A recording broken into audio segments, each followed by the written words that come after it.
देवेंद्र जी, सबसे पहले बहुत बहुत बहुत धन्यवाद। आप असेंबली का सत्र चल रहा है, आप बजट सत्र वहां से समय निकालकर money control global wealth summit के मंच पर आए, बहुत बहुत धन्यवाद।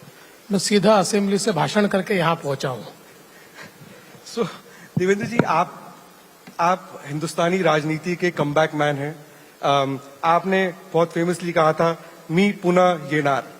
Now you are back with a bang. आपकी जो सेकंड इनिंग्स है एज मुख्यमंत्री, अब 3 महीने हो गए हैं, तो ये पहली इनिंग्स और इसमें क्या अंतर है? मेरे लिए तो एक प्रकार से एक्सटेंशन है।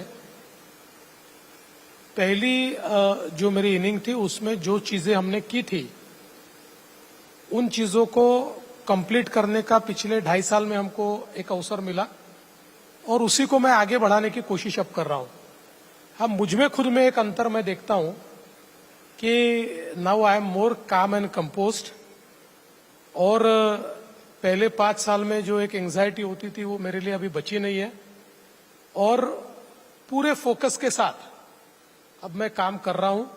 तो मुझे लगता है कि इस इनिंग में जो हमने 14 से 19 में नींव रखी थी, अब उस नींव पर महाराष्ट्र को बिल्ड करना, ये हम लोग इस 5 साल में करके दिखाएंगे।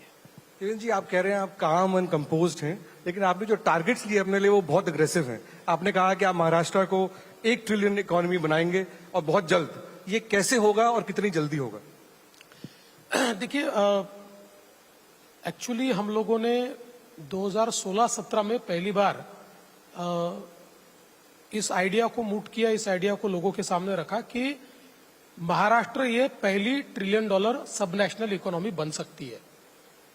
और पिछले समय हम लोगों ने एक इकोनॉमिक एडवाइजरी काउंसिल तैयार की, और उस काउंसिल में एन चंद्रशेखरन जो टाटा सन्स के उसके अध्यक्ष थे, अलग अलग सेक्टर के 20 CEOs हमने उस काउंसिल में उनको सदस्यता दी, और एक रोड मैप हम लोगों ने तैयार किया $1 ट्रिलियन इकोनॉमी की तरफ। हम लोग जानते हैं कि अभी देश में Maharashtra is the only state कि जिसने ½ ट्रिलियन का मार्क पार किया है, बाकी सारे काफी दूर है। और अगर आप कोविड ईयर्स को अगर छोड़ दे तो हमारा CAGR 10% है, और बिजनेस यूजुअल को छोड़कर थोड़ा और हम लोग इसको डेवलप कर पाए तो मुझे लगता है कि 2030 तक हम लोग महाराष्ट्र को $1 ट्रिलियन इकोनॉमी बना पाएंगे। और उसी दिशा में हम लोगों ने इंफ्रास्ट्रक्चर लेड ग्रोथ होगा, टेक्नोलॉजी लेड ग्रोथ होगा, इन्वेस्टमेंट लेड ग्रोथ होगा, ऐसे अलग अलग प्रकार के हम लोगों ने इसमें जो सेक्शन है वो तैयार किए हैं, और उस दिशा में बड़ी तेजी के साथ हम जा रहे हैं। और मैं ऐसा मानता हूं कि महाराष्ट्र की अपनी एक ताकत है इन्वेस्टमेंट अट्रैक्ट करने की, और उस ताकत को हम लोग लिवरेज करने की कोशिश कर रहे हैं, क्योंकि महाराष्ट्र एक ऐसा राज्य है जो एक अपनी रफ्तार में चलता है। आपका काम यानी सरकार का काम केवल गुड गवर्नेंस देना होता है। उस रफ्तार को हम नहीं तोड़े, इतना भी हमने कर लिया तब भी महाराष्ट्र आगे बढ़ता है। तो मुझे पूरा विश्वास है कि ये जो $1 ट्रिलियन इकोनॉमी है, यहां तक हम पहुंच पाएंगे। और विशेष रूप से आज जब हम लोग देखते हैं कि टेक्नोलॉजी ने, AI ने जिस प्रकार से हमको अवसर दिए, उन अवसरों के कारण हम इसको एक्सीलरेट कर पाएंगे। देवेंद्र जी, आपने इन्वेस्टमेंट की बात की। इस ऑडियंस में बहुत ग्लोबल इन्वेस्टर्स बैठे हैं और हिंदुस्तान के कई इन्वेस्टर्स बैठे हैं। तो महाराष्ट्र को ऑलरेडी सब फॉरेन डेवलपमेंट, फॉरेन FDI जो है सबसे ज्यादा भारत के सब स्टेट में मिलता है, 52% पिछले क्वार्टर में। तो ऐसा क्यों है, और आप क्या स्टेप्स लेंगे कि आपका FDI और बढ़े ताकि आप बिजनेस एज यूजुअल से ऊपर चले? देखिए, FDI में तो ये साल हमारे लिए बहुत ही अच्छा रहा है, क्योंकि अभी तक FDI का हमारा जो रिकॉर्ड था वो 2016-17 का था, जिस समय हमको 1,31,000 करोड़ का इन्वेस्टमेंट आया था उस पूरे साल में। लेकिन पिछले 9 महीनों में ही हम लोगों को 1,39,000 करोड़ का निवेश ये FDI के माध्यम से आया है। तो हमने खुद का ही रिकॉर्ड तोड़ा है, और मुझे ये बताते हुए खुशी होती है कि हमारे पीछे के जो 3 राज्य है, उनकी टोटल भी हम मार ले, पूरा उसको मतलब उनको जो FDI मिला है उसकी टोटल भी कर ले तो उससे ज्यादा FDI ये महाराष्ट्र को मिला है। और मैं ऐसा मानता हूं कि लगातार बीच के अगर 2 साल छोड़ दे, जिस समय महाविकास आघाड़ी की सरकार थी, 2015 से हमने टॉप करना चालू किया एफडीआई में, और वो हम लगातार टॉप कर रहे हैं। और मैं ऐसा मानता हूं इसका एक ही कारण है कि जो फॉरेन इन्वेस्टर होता है वो स्टेबिलिटी देखता है, वो वर्क कल्चर देखता है, वो हम लोग बिजनेस फ्रेंडली कितने हैं वो देखता है, ease of doing business, cost of doing business, ये चीजें देखता है। इन सब चीजों पर हम लोगों ने बहुत वर्किंग किया है, और उसके कारण मैं ऐसा मानता हूं कि ये आ रहा है।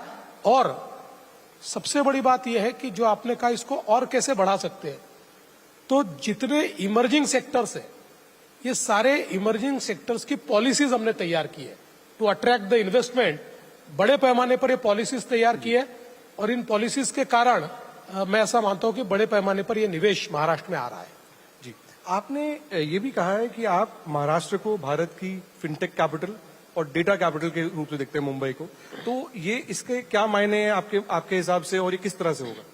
देखिए, मैं ऐसा मानता हूं कि Maharashtra de facto fintech capital भी है और डेटा कैपिटल भी है। फिनटेक कैपिटल इसलिए कि आज मुंबई, अगर आप देखिए, हम जिस बीकेसी में बैठे हैं, यहां पर फिनटेक में हुज हू ये इसी बीकेसी में है। और अभी हम लोगों ने एनपीसीआई को यहां जमीन दी है। एनपीसीआई अपना ग्लोबल हेडक्वार्टर यहां बना रहा है। हम लोगों ने नेशनल स्टॉक एक्सचेंज को हम लोग जमीन दे रहे हैं, वो भी यहां पर आ रहा है। तो कुल मिलाकर फिनटेक में जो सारी हमारी इंटरनेशनल बैंक्स है वो सारी यहां पर है, इंटरनेशनल फंड्स है वो सारे यहां पर है। अलग अलग प्रकार की जितनी मुझे ऐसा लगता है कि फिनटेक की जो अलग अलग विधाएं हैं वो सारी आपको इस बीकेसी में या मुंबई में दिखाई पड़ती है। और साथ साथ मैं एक चीज और बताना चाहता हूं कि चूंकि अभी जो स्टार्टअप इंडिया का एक नया रिपोर्ट आया है, इस रिपोर्ट ने 3 चीजें एक प्रकार से यहां पर अधोरेखित की है। पहली चीज, in absolute number Maharashtra startup capital, सबसे ज्यादा देश के स्टार्टअप्स ये महाराष्ट्र में है। In absolute investment Maharashtra is number 1 in startups, क्योंकि सबसे ज्यादा इन्वेस्टमेंट स्टार्टअप का महाराष्ट्र में है। और इसके साथ साथ फिनटेक के सबसे ज्यादा स्टार्टअप ये भी महाराष्ट्र में है, ये भी हमको देखने को मिलता है। तो मैं ऐसा मानता हूं कि एक प्रकार से ये फिनटेक कैपिटल डी फैक्टो है और धीरे धीरे बन भी रहा है। अगर मुंबई में कोई कंपनी स्टार्टअप हो बैंगलोर के बनस्पत, तो उसकी वैल्यूएशन ज्यादा होगी? जी, अगर मुंबई में कोई स्टार्टअप हो और बैंगलोर में हो तो मुंबई में वैल्यूएशन ज्यादा होगी? अभी तो हो रही है ज्यादा। एक समय था लोग मुंबई में स्टार्टअप शुरू करते थे और बैंगलोर जाते थे, अब रिवर्स माइग्रेशन चालू हो गया है। क्योंकि अभी मुंबई में अगर पिछले 2 साल की ग्रोथ आप स्टार्टअप्स की देखें, फेनोमेनल ग्रोथ है। और कुछ स्टार्टअप्स ने तो इस प्रकार की इन्वेस्टमेंट अचीव की है कि जो बिल्कुल अप्रत्याशित इस प्रकार की है। तो इसलिए मुझे लगता है कि now of course for long time Bangalore ने स्टार्टअप इकोसिस्टम को अच्छे से नर्चर किया है, बट अब मुंबई यही स्टार्टअप कैपिटल अपना बना है, और जो एब्सोल्यूट नंबर में और एब्सोल्यूट इन्वेस्टमेंट में भी दिखता है। और साथ साथ आपने डेटा की बात की, तो ये भी मुझे बताते हुए बहुत खुशी होती है कि हमारे देश में जितनी डेटा सेंटर कैपेसिटी हमने तैयार की है, उसकी 65% कैपेसिटी ये अकेले महाराष्ट्र में है, और लगातार वो बढ़ रही है। और बहुत बड़े पैमाने पर इस क्षेत्र में निवेश हमारे पास आ रहा है। हमने हमारी डेटा पॉलिसी तैयार की है, जिस डेटा पॉलिसी में डेटा सेंटर के लिए जो चीजें आवश्यक है वो चीजें हम दे रहे हैं। सबसे महत्वपूर्ण है कि डेटा सेंटर्स के लिए मतलब एक प्रकार से power is their raw material, तो उनको पावर मिले, वो क्लीन पावर मिले, उनको ग्रीन पावर मिले। इस दृष्टि से भी बहुत बड़े पैमाने पर हम लोग वर्किंग कर रहे हैं। तो इसीलिए देश का मैं ऐसा मानता हूं कि डेटा सेंटर कैपिटल भी अब महाराष्ट्र बन चुका है। सो देवेंद्र जी, इस वक्त ग्लोबल बिजनेस में काफी वॉलेटिलिटी है, मार्केट्स में वॉलेटिलिटी है, टैरिफ्स की बात हो रही है और China+1 की भी बात है। तो ग्लोबल सप्लाई चेन में महाराष्ट्र को इंटीग्रेट करने के लिए आप क्या क्या कदम उठाएंगे? मुझे ऐसा लगता है कि एक नेवर बिफोर अपॉर्चुनिटी हमारे लिए तैयार हुई है, क्योंकि कोविड के डिसरप्शन के बाद जब दुनिया के ध्यान में आया कि we can not put all eggs in one basket और हम लोगों को सप्लाई चेन में दूसरे सेंटर्स खड़े करने पड़ेंगे। ये बात भी सही है कि शुरुआत में लोग कुछ 2-3 देशों की तरफ गए, पर बाद में उनके ध्यान में आया कि इन देशों में इतना इन्वेस्टमेंट लेने की कैपेसिटी भी नहीं है, इतना ह्यूमन रिसोर्स भी नहीं है। तो अब धीरे धीरे सबको ये लगता है कि नई सप्लाई चेन का सेंटर भारत हो सकता है, और उसी दृष्टि से भारत में बहुत बड़े पैमाने पर अभी सप्लाई चेन तैयार हो रही है। हम लोगों का प्रयास है कि सप्लाई चेन का, ग्लोबल सप्लाई चेन का एक प्रकार से भाग होने के लिए जिस प्रकार की इंडस्ट्रीज की आवश्यकता है, जिस प्रकार के इंफ्रास्ट्रक्चर की आवश्यकता है, जिस प्रकार से उसके कल्चर की आवश्यकता है, ये सारी चीजें हम लोग महाराष्ट्र में डेवलप कर रहे हैं। We are developing best of the infrastructure in roads, we are developing best of the infrastructure in data, क्योंकि हम लोग ये जानते हैं कि अब मतलब स्पीड ऑफ डेटा जो है वो बहुत महत्वपूर्ण है इसके लिए। उस स्पीड ऑफ डेटा के लिए हम लोगों ने उसी प्रकार का काम किया है, और बड़े पैमाने पर इंडस्ट्रीज हमारे यहाँ जो आ रही है मैन्युफैक्चरिंग की, तो मुझे ऐसा लगता है कि एक प्रकार से वो साइकिल या जो है उसको कंप्लीट करने का काम हम लोग कर रहे हैं। एक उदाहरण के तौर पर आपको बताना चाहता हूं कि समझ लीजिए पुणे है, तो एक जमाना था कि पुणे में बाहर से इंजन आता था और यहाँ पर सारी चीजें असेंबल होती थी। अब धीरे धीरे हमारी सप्लाई चेन ऐसी तैयार हो गई है कि 80 to 85% सारी जो चीजें बनती है वो इन एंड अराउंड पुणे ही बनती है, और अब वहां से एक्सपोर्ट होना शुरू हो गया है। सो ये जो एक सप्लाई चेन तैयार हो रही है, ये मैं ऐसा मानता हूं कि बहुत महत्वपूर्ण है। और जैसे आज जेएनपीटी पोर्ट है, वैसे ही हम लोग वाड़भन पोर्ट तैयार कर रहे हैं, जिसके कारण एक प्रकार से ये सप्लाई चेन को एस्टेब्लिश करने में हमको बहुत फायदा होगा। देवेंद्र जी, आपने डेटा की बात की, फिनटेक की बात की, आजकल एआई की वजह से सारा डिस्ट्रप्शन हो रहा है, तो सेमीकंडक्टर्स को लेकर इन्वेस्टमेंट के लिए आप क्या करेंगे? महाराष्ट्र में वो इन्वेस्टमेंट अभी नहीं आया है, तो कैसे आप उसको बताएं? ऐसा नहीं है, सेमीकंडक्टर में हमारे यहाँ इन्वेस्टमेंट आया। वैसे आपको पता है कि सेमीकंडक्टर ये 7 स्टेप इस प्रकार की प्रक्रिया है। इनमें से अलग अलग स्टेप्स के लिए हमारे पास 6 इन्वेस्टर्स आए हुए हैं जिन्होंने ऑलरेडी इन्वेस्ट किया है। कोई वेफर बना रहा है, कोई और कुछ बना रहा है, इस प्रकार का इन्वेस्टमेंट है। लेकिन एक समग्र जो प्रोसेस होती है, इसके लिए भी टावर सेमीकंडक्टर विद अडानी, इन्होंने हमारे यहाँ पर निवेश किया हुआ है, और कंप्लीट जो सेमीकंडक्टर इकोसिस्टम है, वो इकोसिस्टम हमारे यहाँ पर टावर के माध्यम से हो रही है। बाकी ओसैट में हमारे यहाँ इन्वेस्टमेंट आया है, वेफर में हमारे यहाँ इन्वेस्टमेंट आया है। तो सेमीकंडक्टर की जो एक इकोसिस्टम है, उस इकोसिस्टम को हम लोग एस्टेब्लिश कर चुके हैं, उसमें निवेश भी आया है, और मुझे लगता है आगे और निवेश इस क्षेत्र में हमारे पास आएगा। क्या आपकी टेस्ला से कुछ बातचीत हो रही है इन्वेस्टमेंट्स को लेकर? देखिए, टेस्ला आया ऐसा कौन नहीं चाहता, कई राज्य चाहते हैं, वैसे हम भी चाहते हैं, फैसला उनको लेना है। पर अगर वो मुझे पूछे तो मैं तो बताऊंगा कि बेस्ट केस इज महाराष्ट्र, और वही बताने का प्रयास हम लोग कर रहे हैं, वी आर ट्राइंग। तो मुंबई को का फाइनेंशियल कैपिटल का जो स्टेटस है उसको और इन्हांस करने के लिए आप क्या स्टेप्स लेंगे? क्या आप एक और गिफ्ट सिटी यहाँ बनाएंगे, second gift city of India? देखिए, कुल मिलाकर अगर हम लोग देखें तो मुंबई जो अभी अपना शहर है, इस शहर में आज हम लोग देख सकते हैं कि फिनटेक हो या अलग अलग प्रकार की बिजनेस अपॉर्चुनिटीज हो, ये तो बहुत बड़े पैमाने पर तैयार हुई, और ये एक डिफैक्टो हमारा एक प्रकार से फाइनेंशियल कैपिटल बना है। लेकिन अब हम लोग ये प्रयास कर रहे हैं कि मुंबई और नवी मुंबई, इसके बीच हम लोगों ने अभी 22 किलोमीटर का अटल सेतु तैयार किया है। इस अटल सेतु के कारण अभी मुंबई को हम हिंटरलैंड तक एक्सटेंड कर पाए, और यहां पर हम लोग एक, चूंकि हमने वहां न्यू एयरपोर्ट भी तैयार किया है, तो between Atal Setu and new airport हम लोग एक नया शहर बनाने की कोशिश कर रहे हैं। जो नया शहर ये मतलब मुंबई के भी 3 गुना बड़ा शहर होगा, जिसको हमने नैना कहा है, new Mumbai airport influence area, इस प्रकार से उसको हम लोगों ने कहा है। और यहाँ पर हम लोग एक प्रकार से स्कीमेटिक इस प्रकार का काम कर रहे हैं। तो यहाँ पर हम लोग करीब 300 एकड़ में एक इनोवेशन सिटी बनाना चाहते हैं, जिसका अभी हम लोगों ने एन चंद्रशेखरन जो टाटा सन्स के उन्होंने वॉलंटियर किया है, उसका एक पेपर वो पुटअप कर रहे हैं। और जैसे ही हमने ये इनोवेशन सिटी अनाउंस की तो हुज हु इन इनोवेशन ये हम लोगों के साथ अभी बातचीत कर रहे हैं। तो एक बहुत ही मुझे ऐसा लगता है कि नेक्स्ट लेवल की इनोवेशन सिटी हम तैयार करेंगे। एक एजू सिटी हम लोग वहां पर तैयार कर रहे हैं। ये एजू सिटी इस प्रकार का कॉन्सेप्ट है कि हम लोग चाहते हैं कि चूंकि अभी हमारे नए रेगुलेशंस के कारण जो फॉरेन यूनिवर्सिटीज है वो यूनिवर्सिटीज को ऑफशोर कैंपस वो खोल सकते हैं। तो उसके लिए हम लोगों ने एक एरिया तैयार किया है जहां पर हम ये चाहते हैं कि 10 से 15 जो बहुत ही हाई रैंकिंग फॉरेन यूनिवर्सिटीज है उनको हम लोग वहां पर लाए।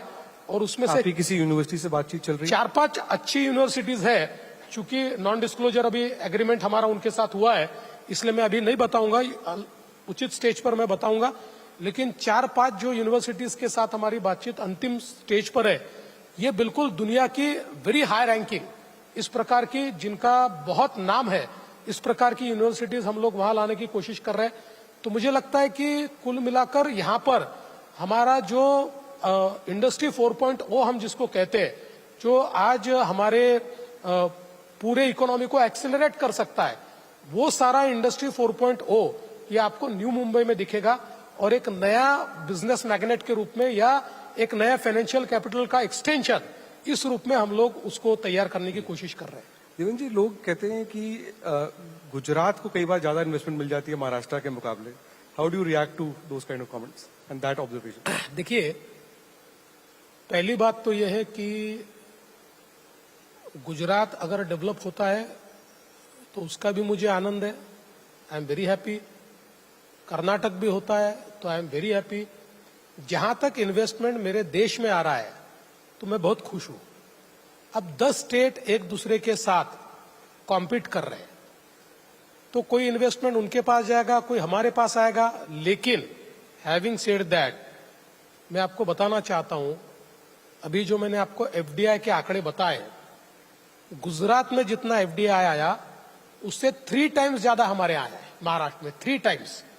तो मैं ये कहना चाहता हूं कि Maharashtra was, is and will be the most favored destination for the investors। इसलिए एखादा प्रोजेक्ट गुजरात में चला गया तो गुजरात आगे चला गया, एखादा प्रोजेक्ट कर्नाटक चला गया तो कर्नाटक आगे चला गया, ऐसा बोलना ठीक नहीं है। महाराष्ट्र ही नंबर 1 है और महाराष्ट्र ही नंबर 1 रहेगा। देवेंद्र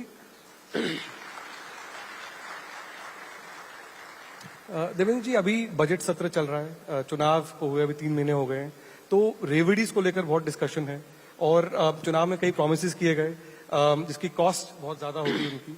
तो आप बजट को बैलेंस किस तरह करेंगे और ये जो प्रोमिसेस जो है, at what point will you draw red line around रेवड़ीज?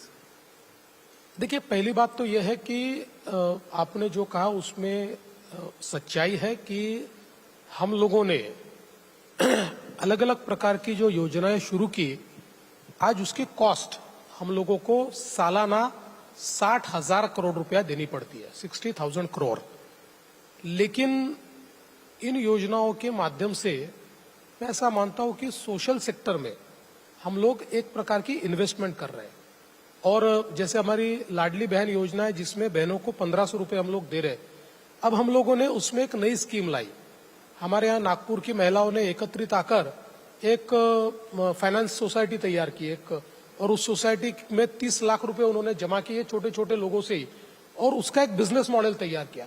अब हम लोग प्रयास कर रहे हैं कि ये जितने हम लोग ये 1500 रुपए जो हमारी बहनों को देते हैं, इनकी हम लोग इसी प्रकार से एक फाइनेंस सोसाइटी हर जगह तैयार करके और उसमें से एक बिजनेस मॉडल तैयार करें, ताकि ये केवल 1500 रुपए लेकर वो खुश न रहे। तो हम लोग उनको अलग अलग प्रकार से अपने इकोनॉमी में कंट्रीब्यूट करने के लिए ह्यूमन रिसोर्स के रूप में या कंट्रीब्यूटर्स के रूप में उनका इस्तेमाल करते। जैसे हमारे प्रधानमंत्री जी ने लखपति दीदी की योजना लाई, तो महाराष्ट्र ने हमने तय किया कि हम लोग 1 करोड़ लखपति दीदी बनाएंगे। पिछले साल में हम लोगों ने करीब 23 लाख लखपति दीदी बनाए। इस साल हम लोगों ने टारगेट रखा है 25 लाख बनाएंगे, और ऐसा करके 1 करोड़ हमारी बहनों को जो सालाना 1 लाख रुपए से ज्यादा कमाती है ऐसी लखपति दीदी बनाने का प्रयास हम लोग कर रहे हैं।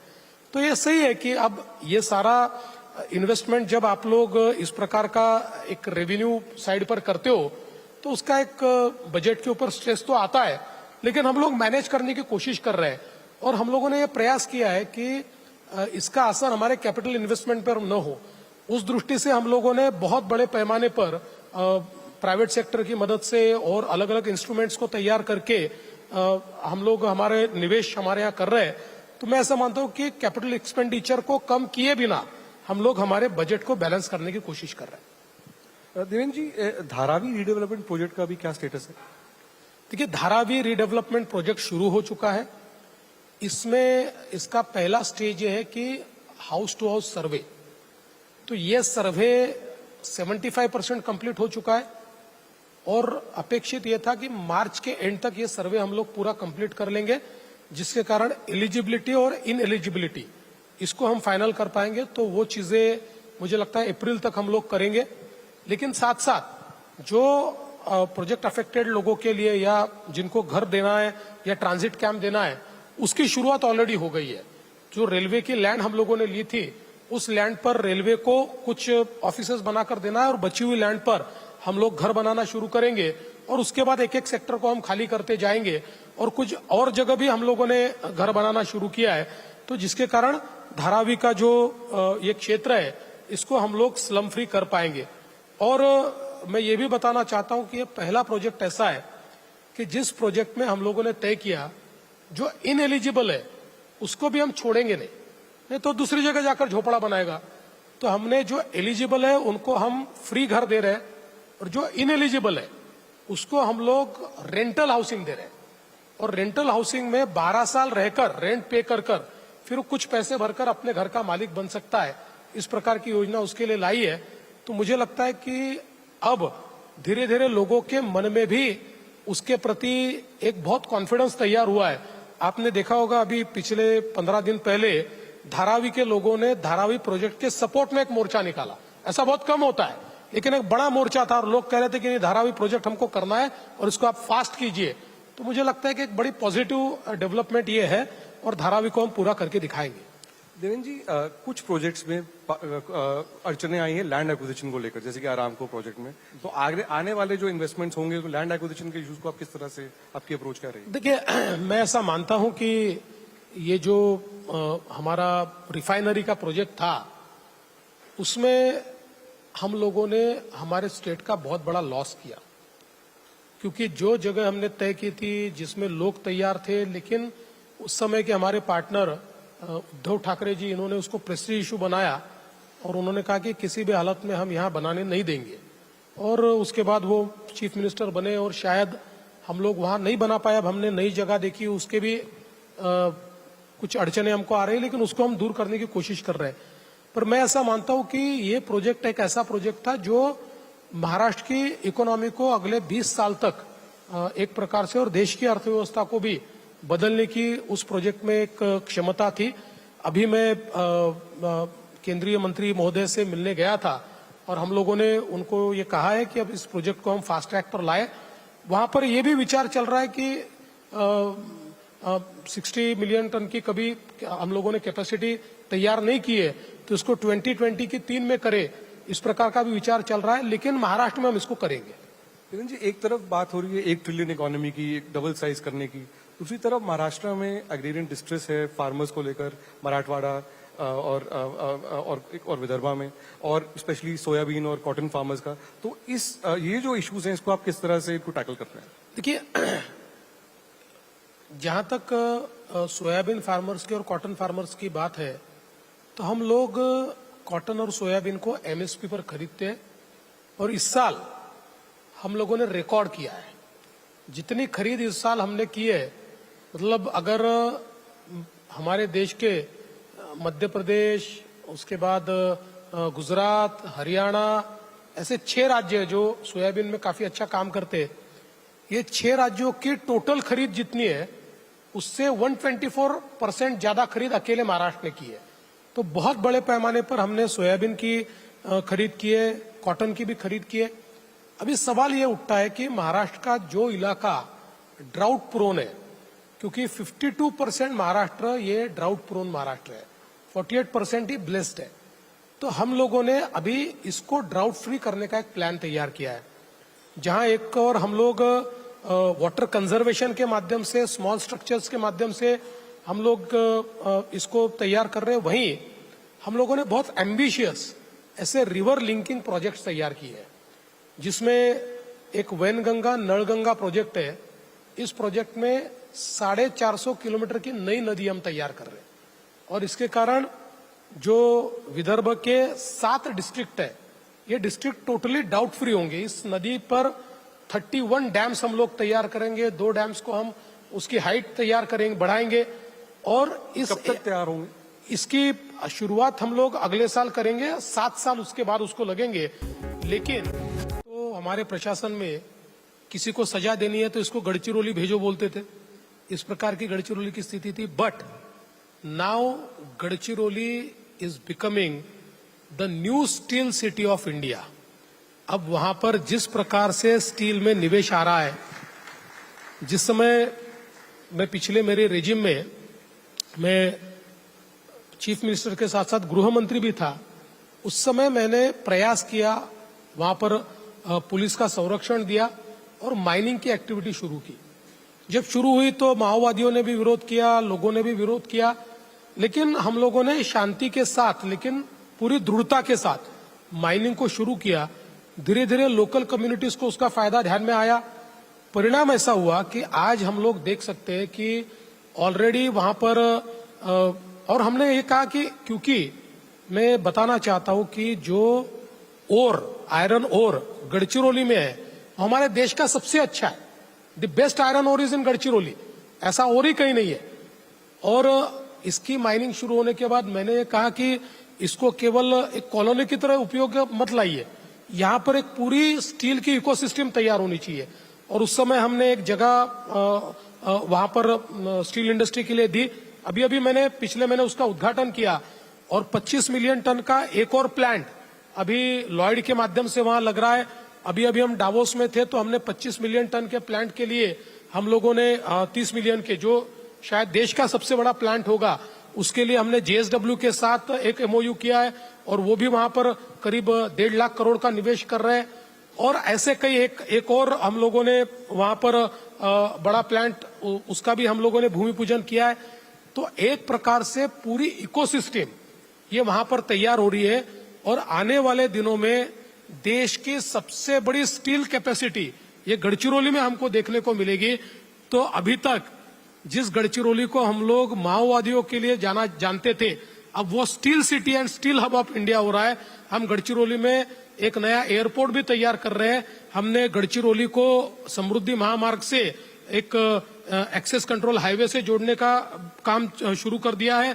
इसके साथ साथ ये जो माइनिंग है, इसका एक कॉरिडोर तैयार करके सारा और कैसे ट्रांसपोर्ट हो सके, इसका हम प्रयास कर रहे हैं। और इतना ही नहीं, तो गढ़चिरौली से लेकर तो जालना, जो कि जालना में एक हमारे यहाँ पर एक बड़ा एक इकोसिस्टम है, और इतना ही नहीं तो कोकण तक हम लोग इस ओर को ले जाने के लिए एक कंप्लीट डेडिकेटेड पाइपलाइन का भी निर्माण कर रहे हैं।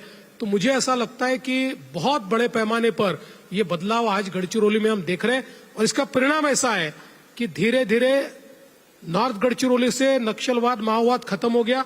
साउथ गढ़चिरौली में मात्र 2 तालुकों में वो बचा है, लेकिन वो भी अगले 1 साल में हम खत्म कर देंगे। देवेंद्र जी, अब थोड़ी राजनीति की बात करें तो कई अटकलें हैं कि शिवसेना और आप में मतभेद चल रहा है। क्या मतभेद? कोई मतभेद नहीं है। हमारे मीडिया को जब कोई खबर नहीं मिलती तो वो खबर बना देते हैं। ये मैन्युफैक्चर्ड खबरें हैं। हम तीनों लोग एक साथ मिलकर राज्य को चला रहे हैं और अच्छा काम कर रहे हैं। और कई बार तो मुझे बड़ा आश्चर्य होता है जब मुझे मीडिया में देखने को मिलता है कि देवेंद्र फडणवीस इन्होंने एकनाथ शिंदे के काम पर स्टे दे दिया। मैंने आज हमारे हाउस में भी बताया कि भाई स्टे देने के लिए मैं उद्धव ठाकरे नहीं हूं, मैं तो काम करने वाला आदमी हूं। इसलिए ये सारी खबरें जो है, ये खबरें थोड़ी मैन्युफैक्चर्ड है, थोड़ी एक प्रकार से कलर्ड है और थोड़ी मोटिवेटेड भी है। मैं आपको बताना चाहता हूँ कोई प्रॉब्लम नहीं, मस्त चल रहा है, बढ़िया चल रहा है, अच्छा चल रहा है। शिंदे जी रुष्ट नहीं है आपसे? एकदम नहीं। देखिए प्रॉब्लम क्या है, मैंने कई लोगों को ये बताया कि अभी शिंदे जी का एक अपना व्यक्तिमत्व है, उनके व्यक्तित्व में आप देखिए वो धीर गंभीर रहते हैं, मैं हंसते हुए रहता हूँ, वो धीर गंभीर रहते हैं, गंभीरता उनके चेहरे पर है। अब जब तो मुख्यमंत्री थे तब भी गंभीर होते थे, तब किसी ने कहा कि शिंदे जी हंसते क्यों नहीं, ये गंभीर क्यों है। अब मुख्यमंत्री नहीं है तो उनका चेहरा दिखाते, देखिए शिंदे जी हंसी नहीं रहे, ये शिंदे जी नाराज ही है। अरे भाई कोई आदमी अगर चेहरा ही उनका अगर गंभीर है तो हंसते हुए कैसे दिखेगा। अब मेरे चेहरे पे गंभीरता कम रहती है तो लोग ये कह सकते हैं कि गंभीर ही नहीं, आदमी ठीक नहीं है। तो ऐसा नहीं होता, प्रत्येक हर एक व्यक्ति का अपना व्यक्तित्व होता है, उस हिसाब से उनका भी व्यक्तित्व है, कोई प्रॉब्लम नहीं, हम साथ में है। आपके आजकल ऑपोजिशन से रिश्ते कैसे हैं ठाकरे जी के साथ, पवार साहब के साथ? देखिए रिश्ते तो कभी बहुत खराब नहीं थे। हाँ ये बात जरूर है कि बीच में महाराष्ट्र की राजनीति में एक ऐसा मकाम आया था जिस समय एक प्रकार से पॉलिटिकल विरोधी की जगह दुश्मनी, इस प्रकार की व्यवस्था खड़ी हो रही थी। हम लोगों को भी टारगेट किया गया, लेकिन मैंने चुनकर आने के बाद पहली ही सभा में या पहले ही भाषण में ये कहा कि मैं बदले के लिए नहीं, बदलाव के लिए आया हूं। इसलिए मैं बदला नहीं लेना चाहता, मैं बदलाव करना चाहता हूं, मैं संवाद करना चाहता हूं। मेरा फोकस ये एक प्रकार से डेवलपमेंट है। तो मैं ऐसा मानता हूं कि एक प्रकार से जो एक रिलेशनशिप ठीक होनी चाहिए, ऐसी रिलेशनशिप है। फॉर्चुनेटली महाराष्ट्र में हम लोग आज भी एक दूसरे से बात कर सकते हैं, हमारे में इतनी दूरियां नहीं है कि हम बातचीत ही नहीं कर सकते। हाँ ये बात अलग है कि सही समय उन्होंने मेरा फोन उठाया होता तो अलग बात होती, लेकिन उद्धव जी ने फोन ही नहीं उठाया तो ये सारी चीजें यहां पर हो गई। बट अभी वो भी मेरा उठाते हैं, मैं भी उनका उठाता हूं।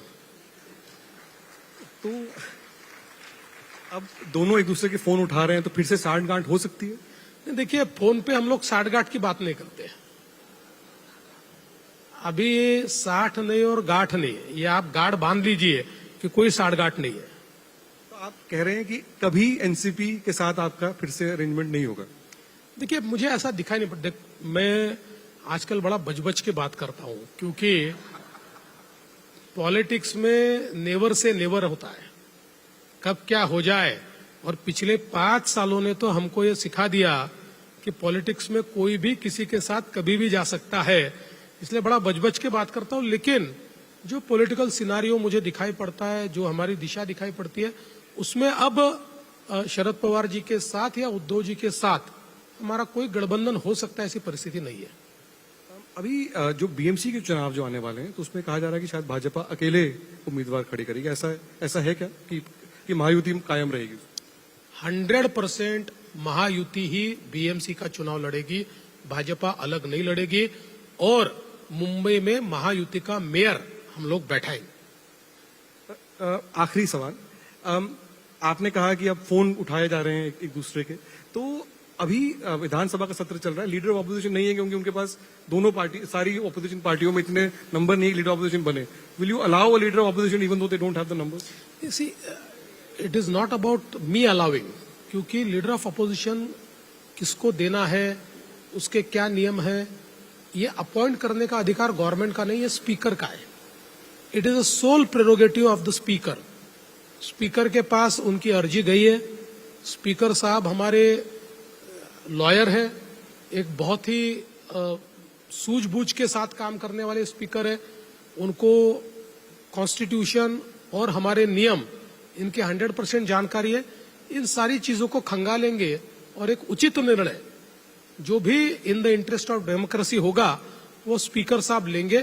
तो स्पीकर साहब का निर्णय क्या होगा ये मेरे लिए बताना कठिन है। आपकी राय पूछी तो आपको आपत्ति होगी? देखिए स्पीकर अगर निर्णय लेते तो हमको क्या आपत्ति होगी। देखिए मैं आपको एक बात बोलता हूं, मैंने पहले दिन कहा है कि आई विल नॉट जज the opposition bye it's numbers. हालांकि अभी महाराष्ट्र के इतिहास में सबसे कम नंबर अपोजिशन को इस बार मिला है। और आज भी आप देखिए लीडर ऑफ अपोजिशन नहीं है, लेकिन हम उनको या उनके लीडर्स को लीडर ऑफ अपोजिशन की तरह ही ट्रीट करते हैं। कोई भी हमारे में बदलाव नहीं आया है, क्योंकि डेमोक्रेसी में रूलिंग पार्टी जितनी महत्व की है उतनी अपोजिशन पार्टी भी महत्व की है। हाँ, ये बात जरूर है कि देश की संसद को देखने के बाद ये भी लगता है कि अपोजिशन पार्टी का लीडर ये सेंसिबल भी होना चाहिए, देश का विचार करने वाला भी होना चाहिए। And on that note, ladies and gentlemen, please give a big hand to Devendra Fadnavis, the Chief Minister of Maharashtra. Thank you so much for being so sporting, sir, and taking all the questions. तर राज्य